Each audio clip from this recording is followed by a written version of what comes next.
Hi hello அன்பு மக்களே, இது வான்மதியின் ஆடியோ நாவல். இந்த நாவலை உங்களுக்காக வான்மதியின் வான்மகள் சேனலில் வாசிக்க இருப்பது உங்கள் தோழி நித்யா. உன் மீது கொண்ட என் காதல் நிஜமாகுமா? இந்த கதை உங்களுக்கு பிடிச்சிருந்தால் லைக் பண்ணுங்கள், ஷேர் பண்ணுங்கள், கமெண்ட் பண்ணுங்கள். அப்படி பக்கத்தில் இருக்கும் பெல் பட்டனையும் தட்டி விட்டுடுங்க. இப்போ கதைக்குள்ளே போகலாமா? பகுதி 7.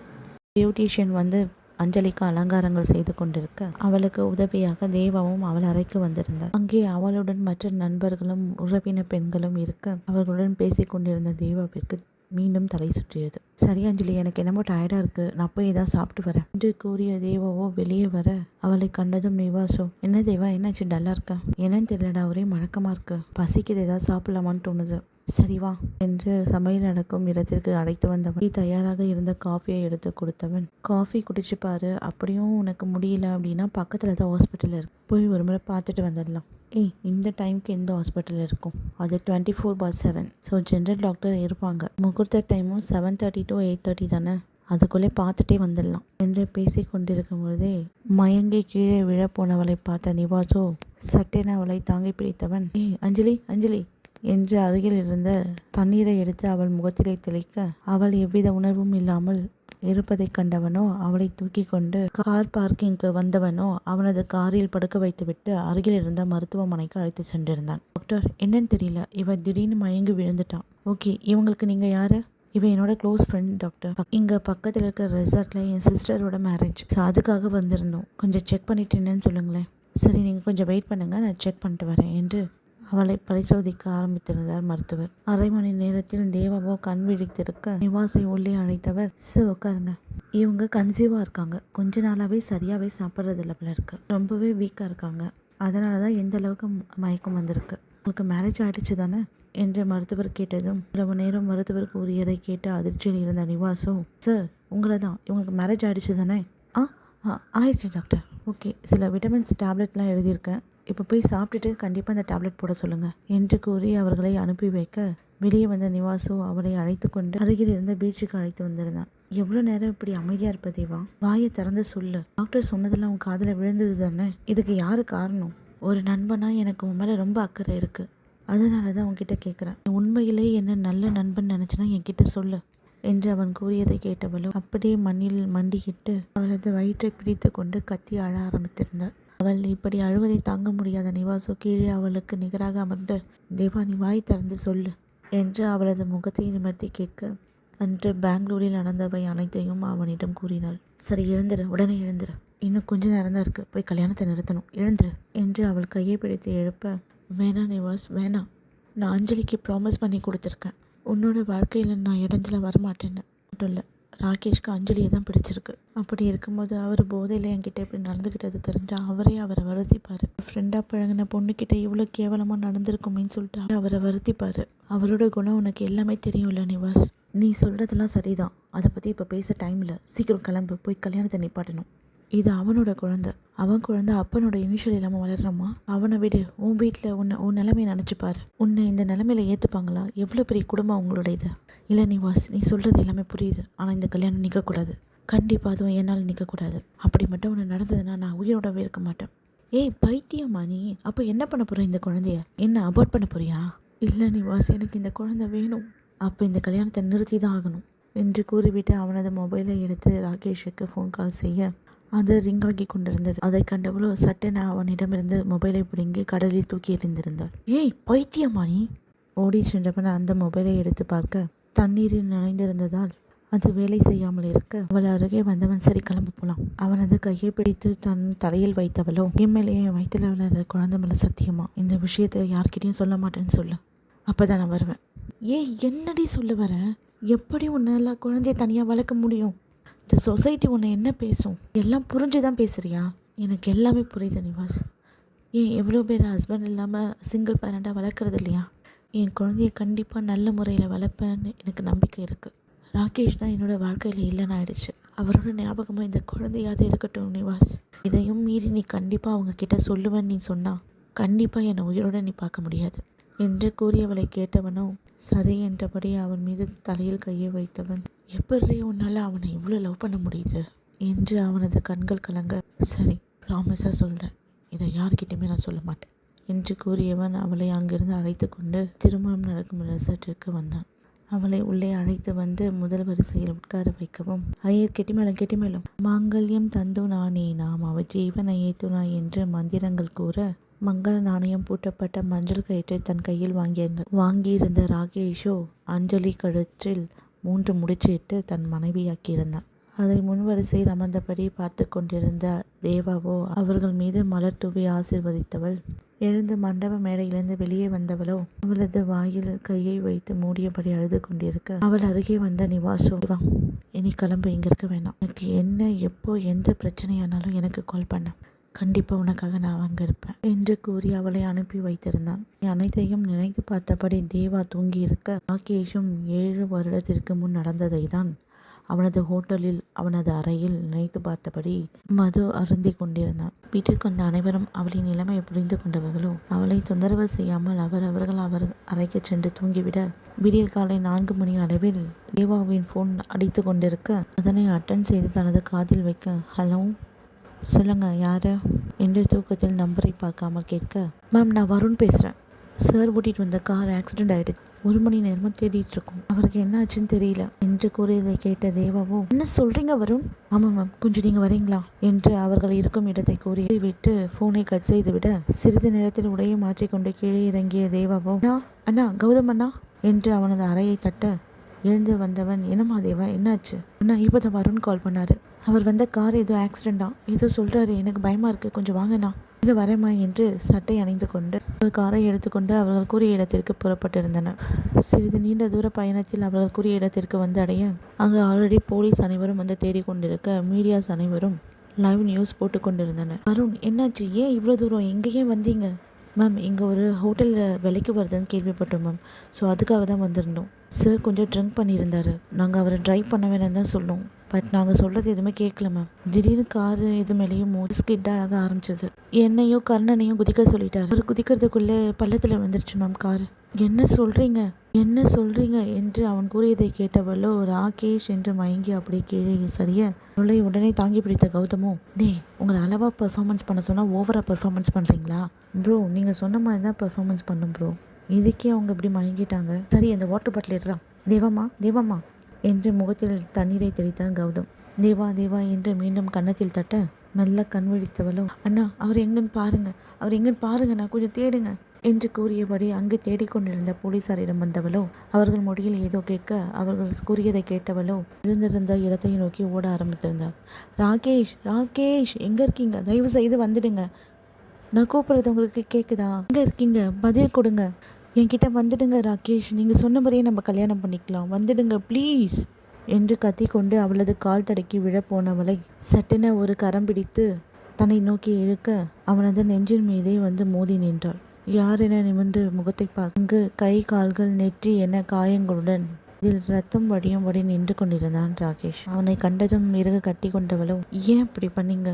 கொஞ்ச நேரத்தில் நான் ரொம்ப பயந்துட்டேன் என்று கண்களில் கண்ணீர் வழிய அவனை கட்டி அணைத்தபடி கூறிக்கொண்டிருந்த தேவாவை தன்னிடமிருந்து பிரித்தவன், நான் அவ்வளோ சீக்கிரம் உன்னையும் நம்ம குழந்தைங்களையும் விட்டு போக மாட்டேன், நீ கவலைப்படாத, சரி வாங்க ஹாஸ்பிட்டல் போயிட்டு ட்ரீட்மெண்ட் பார்த்துட்டு போயிடலாம் என்று அவனை அழைத்து கொண்டு மருத்துவமனை வந்து அவனுக்கு சிகிச்சை முடித்தவுடன் வீட்டுக்கு திரும்பியவர்களோ ராகேஷின் அறையில் அவனை அழைத்து வந்து, கொஞ்ச நேரம் நீங்கள் ரெஸ்ட் எடுங்க, நான் பிரேக்ஃபாஸ்ட் எல்லாமே ரெடி பண்ணிவிட்டு உங்களை கூப்பிடுறேன் என்று அவனை படுக்க வைத்துவிட்டு கீழே இறங்கிய தேவாவோ கிச்சனில் ராகேஷுக்கு பிடித்த பிரேக்ஃபாஸ்ட் அனைத்தும் தயார் செய்து கொண்டிருந்தாள். வீட்டில் உள்ள அனைவருக்கும் அவளே இன்று பிரேக்ஃபாஸ்ட் அனைத்தும் தயார் செய்திருக்க, நேரமாக ஒவ்வொருவராக எழுந்து வந்திருந்தனர். அவள் இன்று உற்சாகமாக இருப்பதை கண்டவர்களோ இன்று ஏதோ நல்ல விஷயம் இருக்கிறது என்று நினைத்து கொண்டவர்கள் ஹாலில் அமர்ந்தபடி அவளை பார்த்து கொண்டிருக்க, அனைவருக்கும் காஃபி போட்டு எடுத்தவளோ அங்குள்ள அனைவருக்கும் கொடுத்துவிட்டு 2 கப்பை தன் ட்ரேயில் வைத்து கொண்டு ராகேஷின் அறைக்கு வந்திருந்தாள்.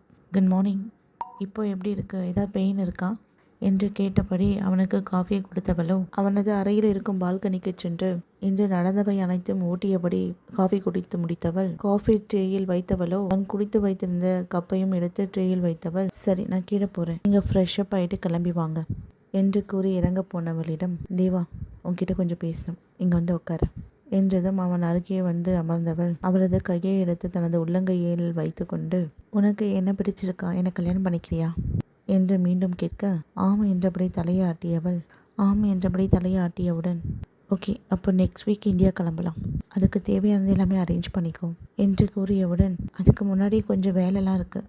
என்ன என்றபடி புருவத்தை தூக்க, கௌதம் அண்ணாவுக்கும் சோஃபிக்கும் மேரேஜ் பண்ணணும். ஓகே, அதை பற்றியும் பேசிடலாம்.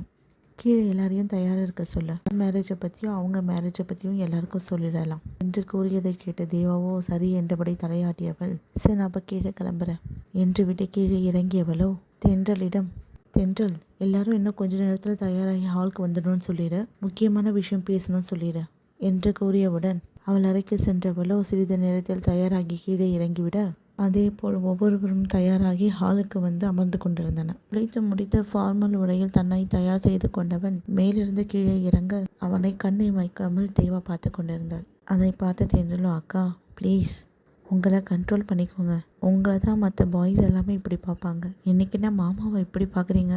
பொய் கோபம் கொண்டு அவளை முறைத்தவள், சத்தம் பொடி, ஏன் புருஷனை நான் பார்க்குறேன். ஓ, அந்த அளவுக்கு வந்துடுச்சா?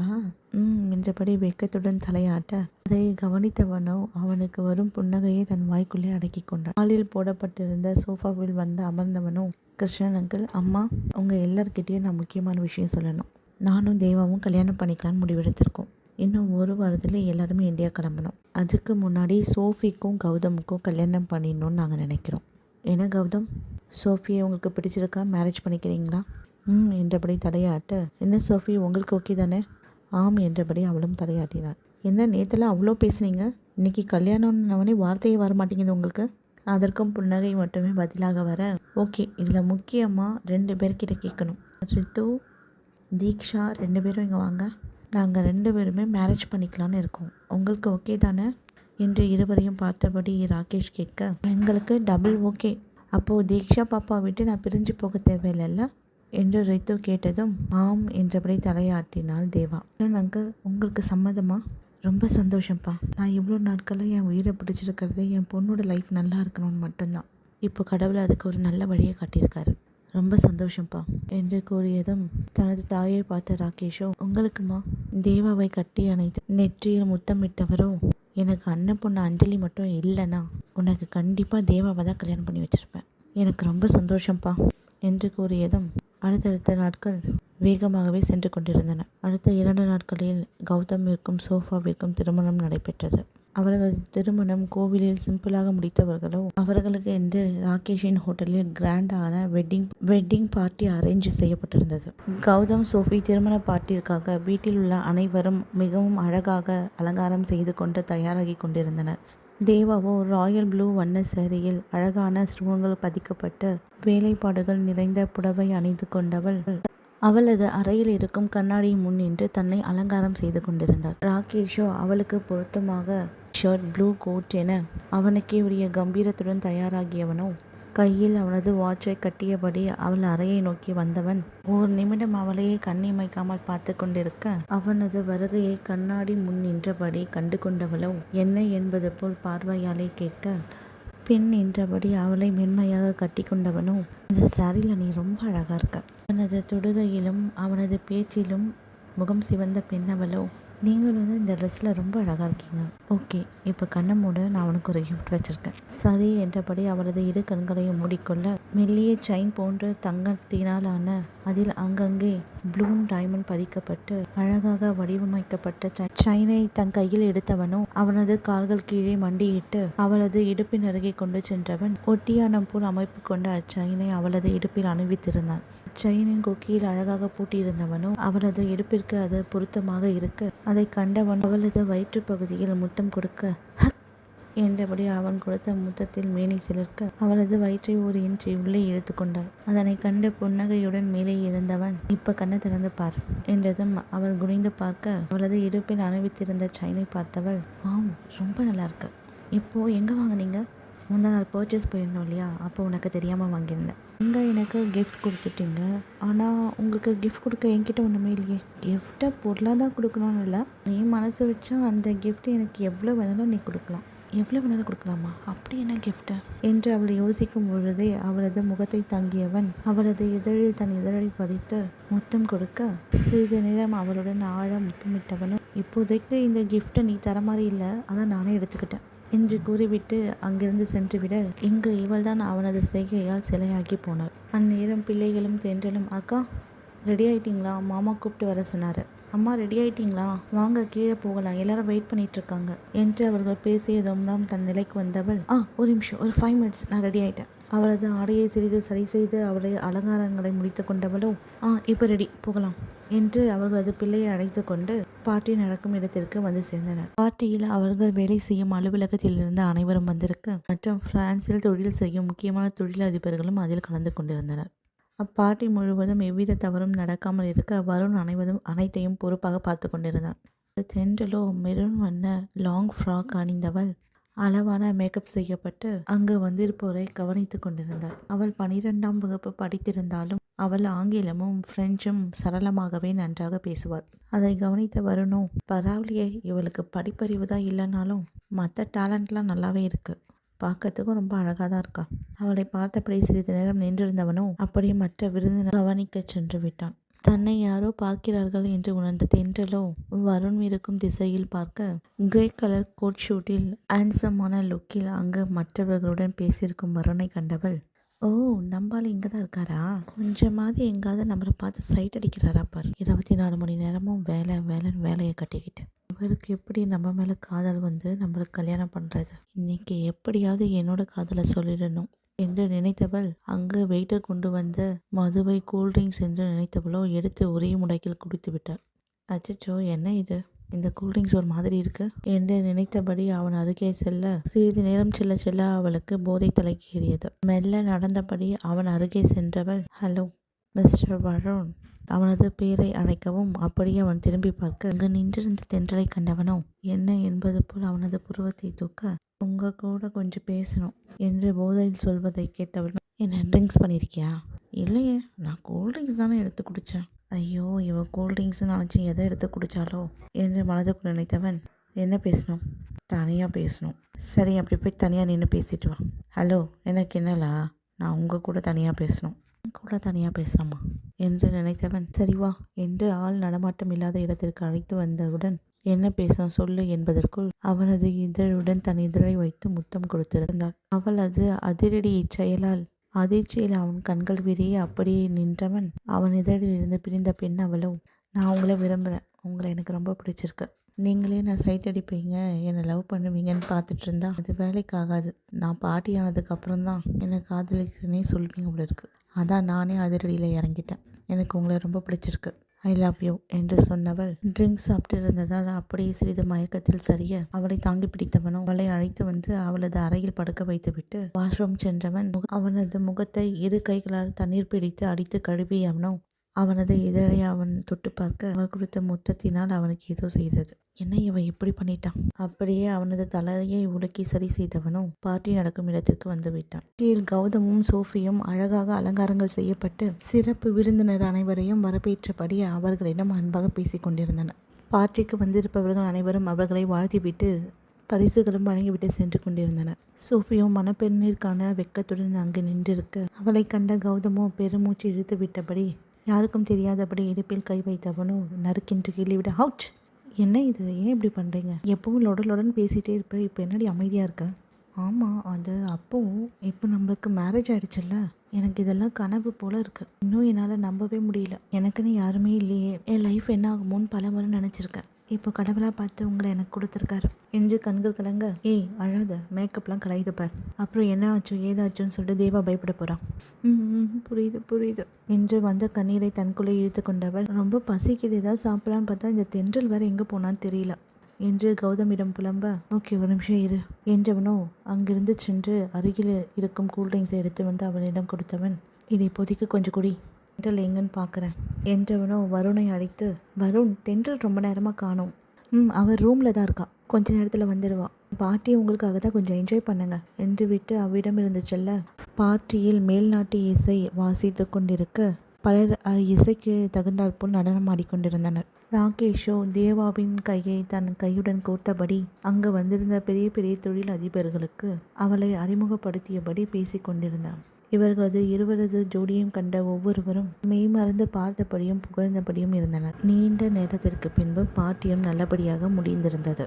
இங்கு நீண்ட நேரமாக மயக்கத்தில் இருந்த தென்றலோ என்ன இது, எங்கே இருக்க என்று தன் கண்ணை தேய்த்தபடி கண் விழித்து பார்க்க அவளது அறையில் இருப்பதை உணர்ந்தவளோ, அச்சோ எப்படி இங்கே நான் வந்தேன், என்ன நடந்தது என்று ஒரு முறை யோசித்து பார்த்தவள், அச்சோ அச்சோ அவரை கிஸ் பண்ணிட்டேனா, தென்றல் என்ன பண்ணி வச்சிருக்க, இப்போ உன்னை பற்றி எவ்வளோ கேவலமாக நினச்சிருக்காரோ. அவளது கையில் இருந்த வாட்சை பார்க்க நேரம் 10 மணியை காட்டியது. 10 மணியா என்றபடி அவள் கீழே இறங்கி செல்ல அங்கு பார்ட்டி முடிந்து அனைவருமே சென்றிருந்தனர். அவளை கண்டவுடன் தேவாவோ, தென்றல் இவ்வளோ நேரம் எங்கே போயிருந்த, என்ன ஆச்சு, நீ ரூமில் இருக்குன்னு சொன்னார் வருண்.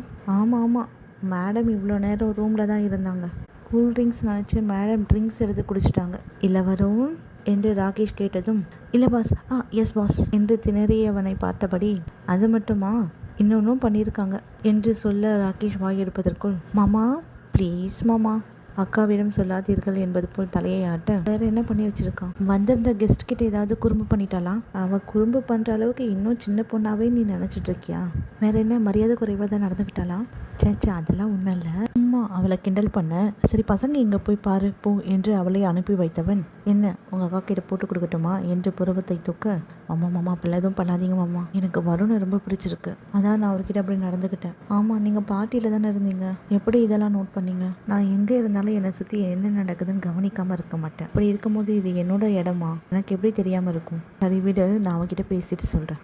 ஓகே மாமா ரொம்ப தேங்க்ஸ் அக்கா கிட்ட சொல்லாமல் இருந்ததுக்கு என்று கூறியவள் கௌதம் சோஃபி இருக்கும் இடத்திற்கு வந்தவளும், சரி சாப்பிட்டு முடிச்சிட்டிங்களா, சரி வாங்க கொஞ்சம் ரெடி ஆகுங்க, உங்களுக்குன்னு ஸ்பெஷல் ரூம் அரேஞ்ச் பண்ணியிருக்காங்க என்று கூறியவளின் காதை பிடித்து திருகிய சோஃபியோ, இவ்வளோ நேரம் எங்கடி போயிருந்த, என்னை தனியாக விட்டுட்டு, நான் எங்கே உன்னை தனியாக விட்டுட்டு போனேன், அதான் கௌதம் மாமா பக்கத்தில் இருந்தாருல்ல, இனி எப்போவுமே அவருக்கு தான் உன் கூடவே ஓட்டிகிட்டு இருக்க போகிறாரு.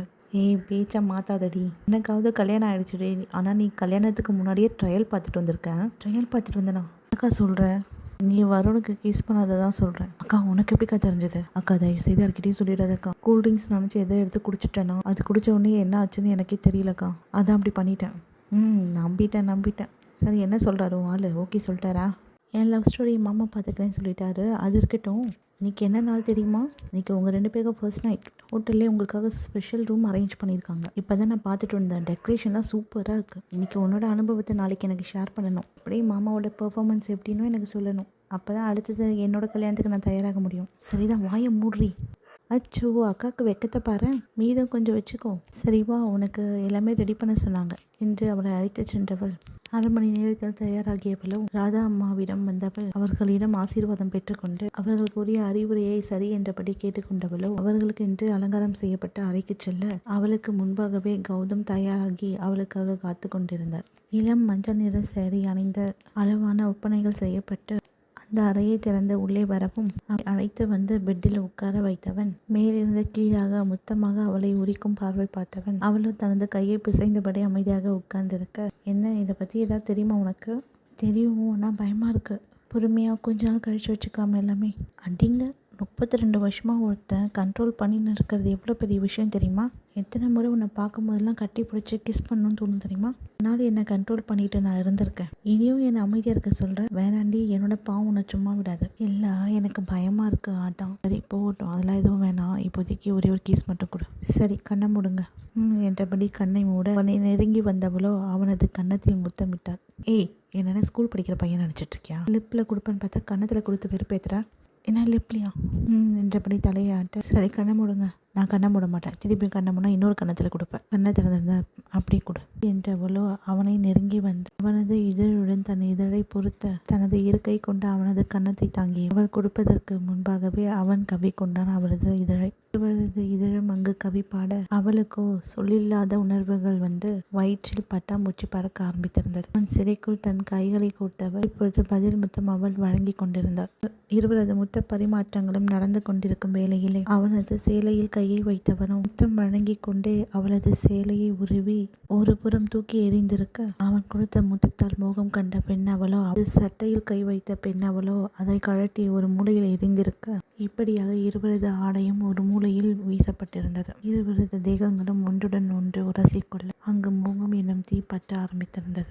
என்னங்க வலிக்கும்ல, எனக்கு பயமா இருக்கு. பயப்படாத, வலிக்காதபடி பண்றேன், கொஞ்சம் பொறுத்துக்கோ என்றபடி அவளுக்குள் நுழைந்திருந்தான். அவனுக்காக வலியை பொறுத்த பெண் அவளோ படுத்திருந்த பெட்டை இறுக பிடிக்க அதை கண்டவன் அவளது கைகளை எடுத்து தன் முறையில் அவனை அணைத்தபடி போட்டவன் மெல்ல அவளை ஆள ஆரம்பித்திருந்தான். முழுமையாக அவளை ஆண்டு முடித்தவனோ அவள் அருகே சரிந்து படுக்க அவனது முகத்தை பார்க்க முடியாத பெண் அவளோ அங்கிருந்த போர்வையால் தன்னை மூடிக்கொண்டாள். இப்படியாக அவர்களுக்குள்ளே அழகான தாம்பதங்க ஆரம்பித்திருந்தது. ஒரு நாள் காலை ஹோட்டலில் இருந்து தயாராகிய அனைவரும் வீட்டிற்கு வந்து சேர்ந்தனர். வீட்டிற்கு வந்த தென்றலோ சோஃபியின் கையை பிடித்து கொண்டு விறுவிறுவென்று அவள் அறைக்கு அழைத்து வந்தவள், அக்கா நேற்று எப்படி போச்சு? எல்லாமே நல்லா போச்சா? உன்னோட அனுபவம் எப்படி இருந்தது? மாமாவோட பெர்ஃபார்மன்ஸ் எப்படி இருந்தது என்று அடுத்தடுத்த கேள்விகள் கேட்க அதிர்ச்சியில் வாயில் கையை வைத்த பெண் அவளோ, ஏய் தென்றல், இதுக்கு தான் என் கையை பிடிச்சி விறுவிறுன்னு அழைச்சிட்டு வந்தியா? ஏய் நீ சின்ன பொண்ணுடி. யார் சின்ன பொண்ணு? எனக்கும் 23 வயசு ஆக போகுது. ஆமாம் நீ பெரிய பொண்ணு தான். சரி நீயும் ஓவராக வைக்கப்படாத. நானே கல்யாணம் பண்ணிட்டு எல்லாம் தெரிஞ்சுக்கிறேன். உன்னோட பெர்ஃபார்மன்ஸ் மட்டும் எப்படி இருந்தது அது சொல்லு. அதுவா டபுள் ஓகே. அக்கா சரி கேடிக்கா நீ என்று பேசி கொண்டிருக்கும் வேளையிலே சோஃபி என்று குரல் கொடுத்தபடி கௌதம் உள்ளே வர இவ்வளவு நேரம் வளவளவென்று பேசிக்கொண்ட பெண் அவளோ வாயை கப்பென்று மூடிக்கொண்டாள். ரூமில் இருக்க திங்ஸ்லாம் எடுத்துகிட்டு வந்து என் ரூமில் வச்சுட்டு இனி 2 பேரும் அங்கே தானே இருக்க போகிறோம். வெக்கத்தை தலை குனிந்த பெண்ணவளோ என்றபடி தலையாட்ட, என்னம்மா இவ்வளோ நேரம் வாயாடியாக இருந்த எங்கள் அக்காவை இப்படி சைலண்ட் ஆக்கிட்டீங்க ஒரே நாளில்? சரிதான் போடி, கிண்டல் அடிச்சது. புரியுது நான் கிளம்புறேன் என்று அங்கிருந்து ஓடிவிட்டாள். 3 நாட்களில் இந்தியா செல்ல வேண்டியிருப்பதால் அதற்கான மும்முரமான வேலைகள் நடந்து கொண்டிருக்க இதோ 3வது நாள் இந்தியா செல்லும் நாளும் வந்தது. அண்ணா சோஃபியை நல்லபடியாக பார்த்துக்கோங்க என்றவள் சோஃபியிடம், சோஃபி எதுவாக இருந்தாலும் எனக்கு கால் பண்ண. லக்ஷ்மி அம்மா என் கூட வரல, உனக்காக துணைக்கு இங்கே வச்சுட்டு போகிறேன் என்றவளோ அவளை கட்டி அணைத்து அவர்களிடமிருந்து விடை பெற்று கொண்டு ராகேஷ், ராதம்மா, தீக்ஷா, ரித்து, தேவா, கிருஷ்ணன், தென்றல் என அனைவருமே இந்தியா வந்து சேர்ந்தனர். இதிலிருந்து சிறிது பயணத்தில் ராகேஷின் வீட்டை வந்து அடைய அவர்களது வீட்டை கண்டதும், வாவ் டேட், இது உங்கள் வீடா? இல்லை ரித்து, இது நம்ம வீடு என்றபடி அவரை பார்த்து புன்னகைத்தவன், சூப்பர் டேட், அழகாக இருக்கு, உள்ளே வாங்க, இன்னும் உனக்கு நியூ ஃப்ரெண்ட்ஸ் கிடைப்பாங்க.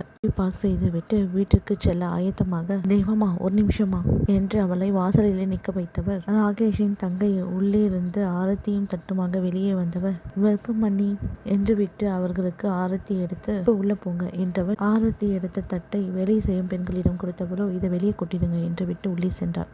தேவாவையும் ரித்துவையும் கட்டி அணைத்து விடுவித்தவர், எவ்வளோ வருஷம் ஆயிடுச்சு உங்களை பார்த்து என்று நலம் விசாரிக்க அங்கு நிவாசோ ஒரு வார்த்தையும் தேவாவிடம் பேசாமல் அவரின் தந்தை கிருஷ்ணனிடமும் குழந்தையிடமும் பேசிக் கொண்டிருந்தார். இதை கண்ட தேவாவோ தன்மேல் மிகவும் கோபமாக இருக்கிறான் என்று உணர்ந்தவள் அமைதியாக இருக்க, அங்கிள் உங்களுக்கு இங்கே கீழே ரூம் அரேஞ்ச் பண்ணியிருக்கேன். அண்ணி உங்களுக்கு அண்ணாவோட ரூம் பக்கத்துலேயே ரூம் அரேஞ்ச் பண்ணியிருக்கேன். தென்றல், உனக்கு வருண் ரூம் மேலே இருக்குது, அந்த ரூம் பக்கத்துலேயே ரூம் அரேஞ்ச் பண்ணியிருக்கேன். தென்றல், என்ன வருண் இங்கே தான் இருக்காரா? ஆமாம், அவர் என்னோட ரிலேஷன் தான் என்றபடி தலையாட்டி கொண்டார். வேலை செய்பவரிடம் இந்த லக்கேஜ் எல்லாமே எடுத்துகிட்டு போய் அவங்க ரூமில் வச்சுடுங்க என்றவள், சரி பிள்ளைங்களை அழைச்சிட்டு வர டைம் ஆகிடுச்சு, நான் கொஞ்சம் ஸ்கூல் வரைக்கும் போயிட்டு வரேன். என்ன பசங்க இருக்காங்களா? ஆமாம், நீ ட்வின்ஸ், ஒரு பொண்ணு ஒரு பையன். தீக்ஷா ஏஜ் தான் ஆகுது, ப்ரீ கேஜ் போயிட்டுருக்காங்க. நான் போயிட்டு அழைச்சிட்டு வந்துடுறேன், கொஞ்ச நேரம் வெயிட் பண்ணுங்கள்.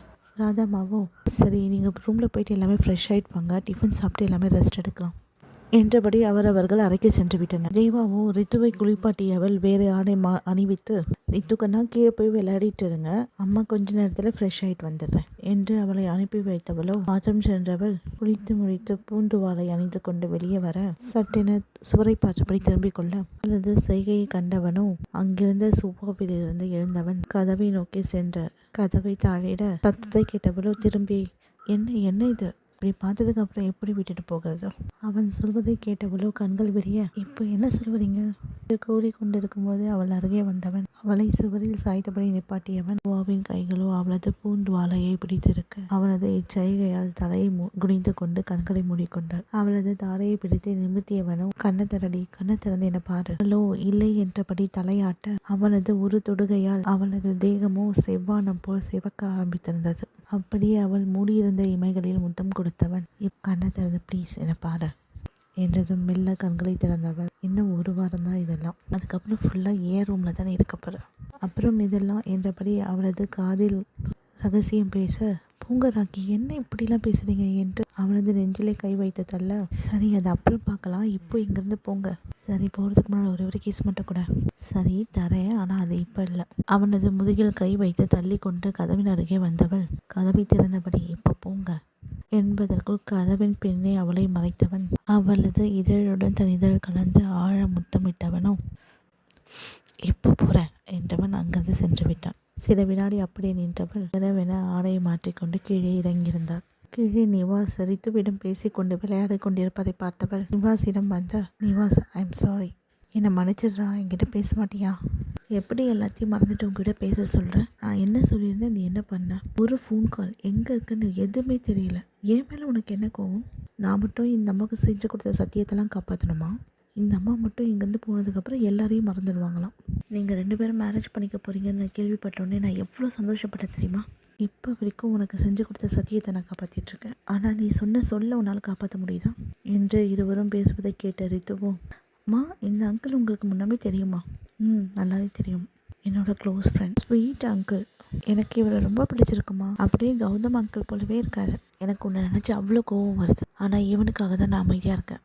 பையனை ரொம்ப நல்லா வளர்த்துருக்கு. ஆமாம் அங்கிள், எங்கள் அம்மா ரொம்ப ஸ்வீட். எனக்காக அவங்கக்கிட்ட சண்டை போடாதீங்க என்றவன் அங்கிருந்து ரித்துவுடன் விளையாட சென்று விட்டான். இப்போவாது ராகேஷை கல்யாணம் பண்ணிக்க சம்மதிச்சு சீக்கிரம் மேரேஜ் பண்ணி அவனோட உண்மையான இனிஷியல் அவனுக்கு கொடுத்துடு என்றபடி அங்கிருந்து செல்ல, அங்கே வந்து ராகேஷும், என்னாச்சு, ஏன் கோவமாக போகிறான் என்றபடி தீபாவிடம் கேட்க, ஏன் ஒரு ஃபோன் கால் கூட பண்ண முடியலையான்னு கோவப்பட்டார். ஆமாம், எங்கள் எல்லாரையும் விட அவன் தான் ரொம்ப கஷ்டப்பட்டான். நிறைய முறை கோயம்புத்தூர் போயிட்டு உங்கள் சித்தப்பா கிட்டலாம் விசாரிச்சுட்டு வந்தான். ஒரு கட்டத்துக்கு மேலே ரொம்ப வெறுத்துட்டான்.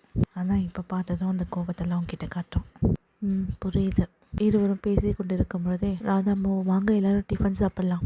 சிறிது நேரத்தில் அனைவரும் சாப்பிட்டு முடித்தவர்கள், அண்ணா, எங்களோட குடும்ப ஜோஷியரை வர சொல்லியிருக்கேன். ஈவினிங் வந்துடுவார். அவர் வந்ததுக்கப்புறம் வர முகூர்த்தத்திலே மேரேஜ் வச்சுக்கலாண்ணா. சரிம்மா என்று பேசி கொண்டிருக்கும் பொழுதே ராகேஷின் தங்கையோ பள்ளியில் இருந்து அவர்கள் பிள்ளைகளை அழைத்து வர, ரித்து, இவங்க பேர் சூர்யா, இவங்க பேர் கமலி, இவங்களும் இனி உங்கள் கூட விளையாட்டுக்கு சேர்த்துட்டு பத்திரமா பார்த்துக்கோங்க, சரியா என்ற பிள்ளைகளுடன் அறிமுகப்படுத்தியவள் மற்ற வேலையை பார்க்க சென்று விட்டாள். இப்படியாக மகிழ்ச்சியான நாட்களாக சென்று கொண்டிருந்தன. இந்த கதையோட பதிவில் சின்ன சின்ன மிஸ்டேக் பண்ணியிருந்தாலும் மன்னிச்சிடுங்க. கொஞ்சம் கொஞ்சமாக என்னுடைய ப்ரொனன்சியேஷனை திருத்திக்கிறேன். நீங்கள் கொடுக்குற ஒவ்வொரு லைக் பட்டனும் சப்ஸ்கிரைப் பட்டனும் எனக்கு மிக்க சந்தோஷத்தை கொடுத்துருக்கு. தொடர்ந்து கேளுங்க வான்மதியின் ஆடியோ நாவல். மறக்காமல் லைக் அண்ட் சப்ஸ்கிரைப் பட்டனை தட்டி விட்டுருங்க மக்களே.